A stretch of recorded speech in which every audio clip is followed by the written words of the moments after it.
قل هذه سبيلي أدعو إلى الله على بصيرة أنا ومن اتبعني سبحان الله وما أنا من المشركين قال النبي صلى الله عليه وسلم من قال لا إله إلا الله دخل الجنة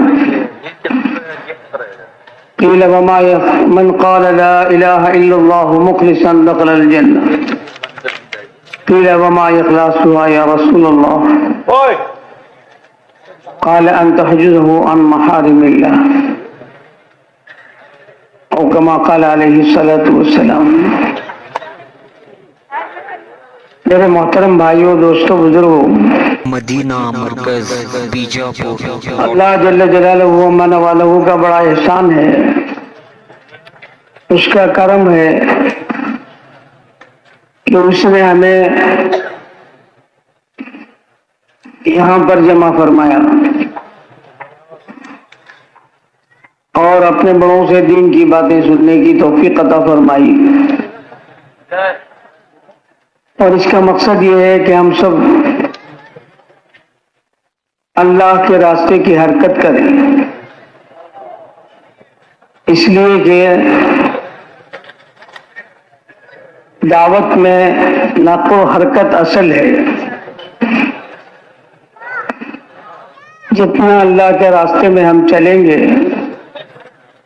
اپنی ضرورت سمجھ کر چلیں گے، اللہ رب العزت ہمیں اس راستے کی عظمت ہمارے دلوں میں ڈالیں گے اور ایمان کی مایا سے اللہ تعالی ہمیں نوازیں گے. اس لیے کہ اللہ رب العزت اصل داعی ہیں اور ہمیں دعوت دیتے ہیں یا ایھا الذین آمنوا آمنوا، اے ایمان والو ایمان لاؤ.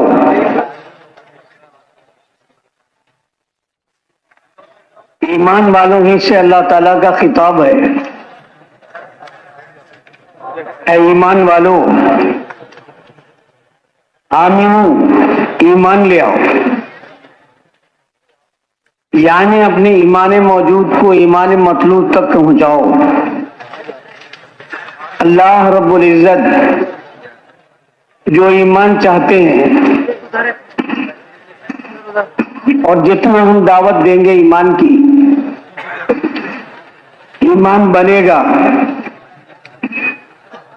اعمال کی دعوت دیں گے، اعمال بنیں گے. نماز کی دعوت دیں گے، نماز بنے گی. اخلاق کی دعوت دیں گے، اخلاق بنیں گے. علم کی دعوت دیں گے، علم بنے گا.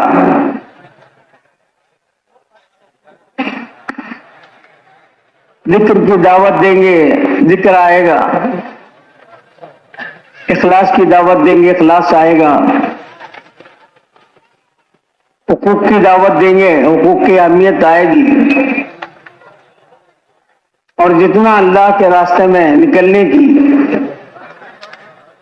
اور اپنی جان و مال کے قربان کرنے کی دعوت دیں گے، میرے دوستوں بزرگوں، اس کی اہمیت آئے گی. اللہ تعالیٰ نے دعوت میں خصوصیت رکھی ہے کہ جس کی دعوت دی جاتی ہے اس کی اہمیت پیدا ہوتی ہے. دعوت کے بغیر میرے دوستوں اور بزرگوں یہ چیزیں ہماری زندگی میں نہیں آئیں گی. حضور علیہ الصلاۃ والسلام نے جو آپ کا حج تھا، وہی آخری حج، وہی آپ کا حج، اور بہت ساری باتیں آپ نے فرمائی اور حضرات صحابہ کرام کو رضی اللہ تعالیٰ عنہم اجمعین ارشاد فرمایا کہ ان باتوں کو دوسروں تک پہنچاؤ.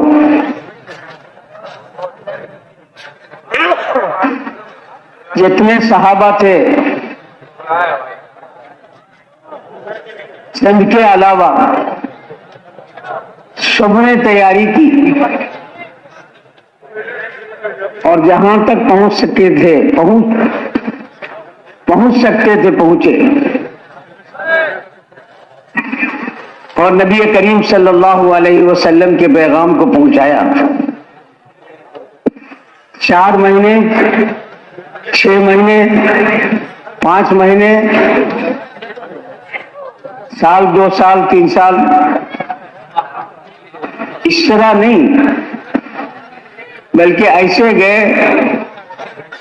کہ ان کی خبریں بتاتی ہیں کہ صحابہ کرام رضوان اللہ تعالی علیہ مجمعین نے اپنی پوری زندگی لگا دی اس میں. اللہ تعالیٰ نے یہ جو زندگی دی ہے یہ حیات میرے دوست اور بزرگوں اس دعوت کے کام کے لیے دی ہے. جتنی ہماری ضرورتیں ہیں ان ضرورتوں کو تو ہمیں سلوٹوں میں پوری کرنی ہے. اللہ رب العزت نے ہمارے ساتھ یہ ضرورتیں لگا کر اللہ نے ہمارا امتحان لیا ہے اور دنیا کو اس طرح اللہ نے پھیلا کر اللہ تعالیٰ نے ہمارا امتحان لیا ہے. اِنَّا جَعَلْنَا مَا لِلْأَرْضِ زِينَةً لَهَا لِنَبْلُوَهُمْ أَيُّهُمْ أَحْسَنُ عَمَلًا. یہ ساری چیزیں اللہ نے جو پھیلائی ہیں کہ اللہ تعالیٰ ہمارا امتحان لیتے ہیں. ان چیزوں سے ہمارے مسائل کا حل ہے یا پھر ان چیزوں میں رہتے ہوئے اللہ کے حکم کو پورا کرنا، رسول کریم صلی اللہ علیہ وسلم کے طریقے کو پورا کرنا، اللہ نے اس میں ہماری کامیابی رکھی ہے. میرے محترم بھائیوں اور دوستوں، حضور علیہ الصلوۃ والسلام نے ارشاد فرمایا الدنیا حلوۃ وخضرۃ واللہ مستخلفکم فیہا. دنیا دیکھنے میں ہری بھری ہے اور اس کا مٹھاس ہے، میٹھی ہے، لیکن اللہ تعالیٰ تمہارے پہلوں کا تمہیں جانشین بنا کر تمہارا امتحان لینا چاہتے ہیں. پہلوں نے جب ان اسباب پر، جب اس دنیا کے ہرے بھرے پن پر اور اس کی مٹھاس پر جب انہوں نے سب کچھ دے دیا تو پھر ان کا حال کیا بنا؟ تو اللہ تعالیٰ فرماتے ہیں فاتقوا الدنیا واتقوا النساء. دنیا سے بچتے رہنا، عورتوں سے بچتے رہنا. میرے محترم بھائیوں اور دوستوں، اللہ رب العزت نے ہمیں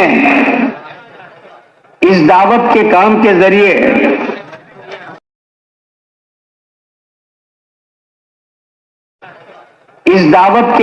ذریعے چوکنا کیا ہے کہ ہم اللہ کے راستے میں نکلیں اور دوسروں کو دعوت دیں. کرنے والی ذات ایک اکیلی اللہ کی ہے، پالنے والے وہ ہیں. نہ صرف بولنا ہے بلکہ دوسروں کو دعوت دینی ہے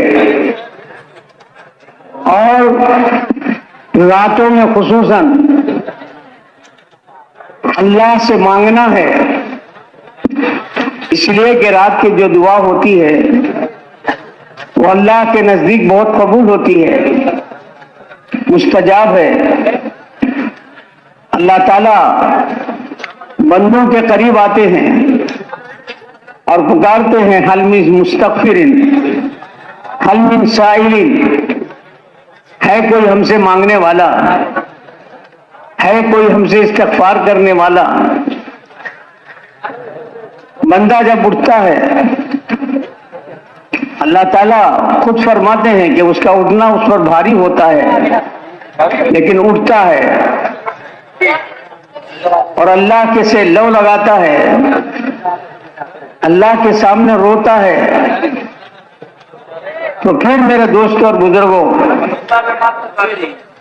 رات کی دعائیں، رات کا مانگنا اور پھر اس کے مطابق دن میں محنت ہوتی ہے، اللہ کے راستے میں چل کر، اللہ کے راستے میں نکل کر دوسروں کو دعوت دیتا ہے۔ گشتوں کا مقصد کیا ہے اس کا؟ میرے دوست اور بزرگوں،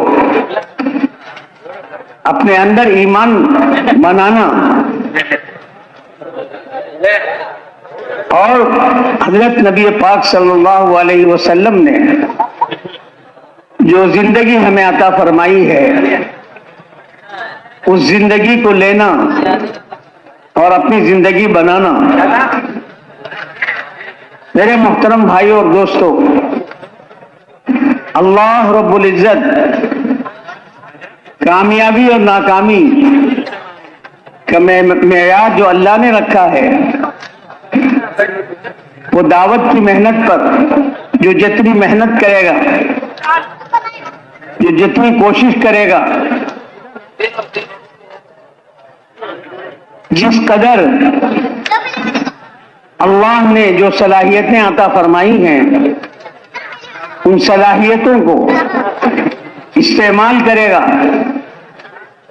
میرے محترم بھائی اور دوستوں، اسی اعتبار سے اللہ تعالیٰ اس سے کام لیں گے۔ سیرت پاک میں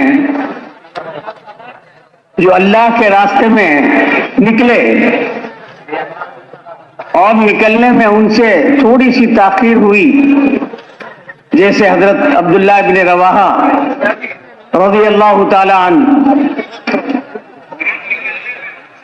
جمعے کا دن تھا،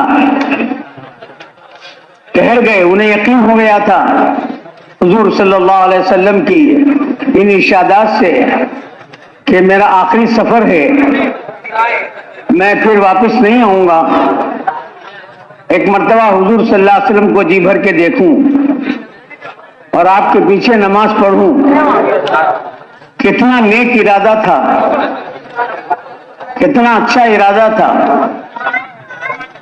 جب ٹھہر گئے، حضور پاک صلی اللہ علیہ وسلم نے جمعے کی نماز پڑھی اور پلٹ کر ان کو دیکھا، حضرت عبداللہ بن رواحہ رضی اللہ تعالیٰ عنہ کو فرمایا، عبداللہ، ہم نے تمہیں بھیجا تھا، تم نہیں گئے۔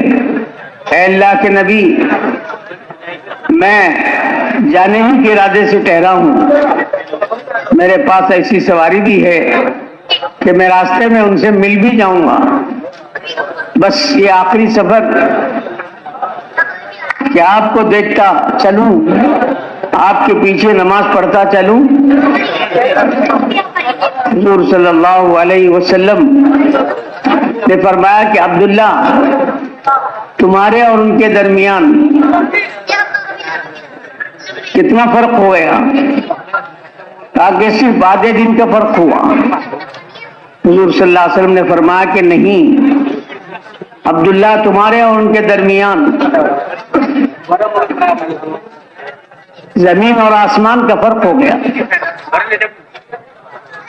اللہ اکبر۔ اللہ کے راستے کی تاخیر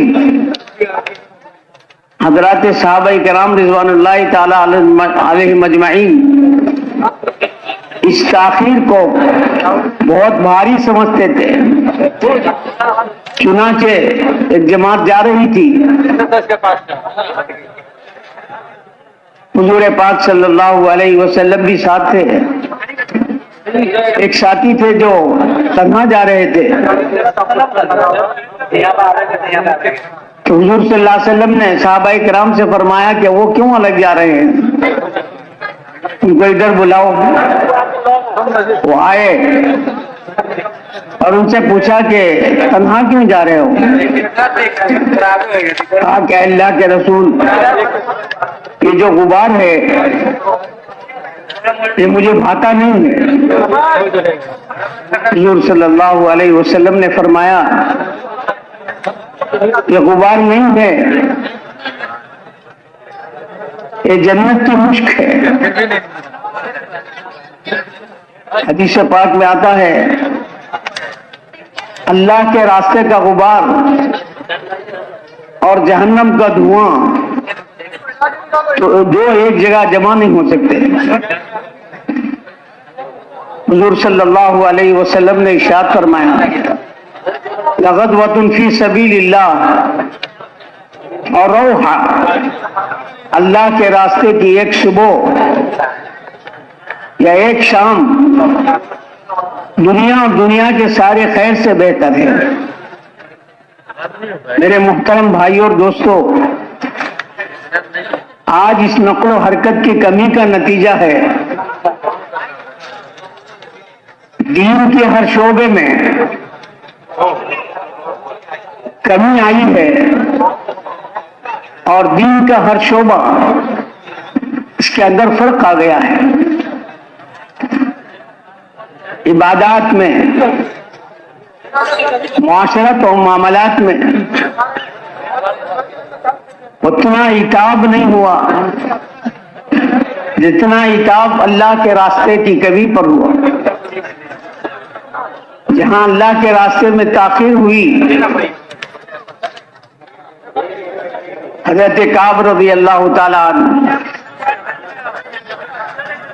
حضرت ہلال ابن امیہ رضی اللہ تعالی عنہ,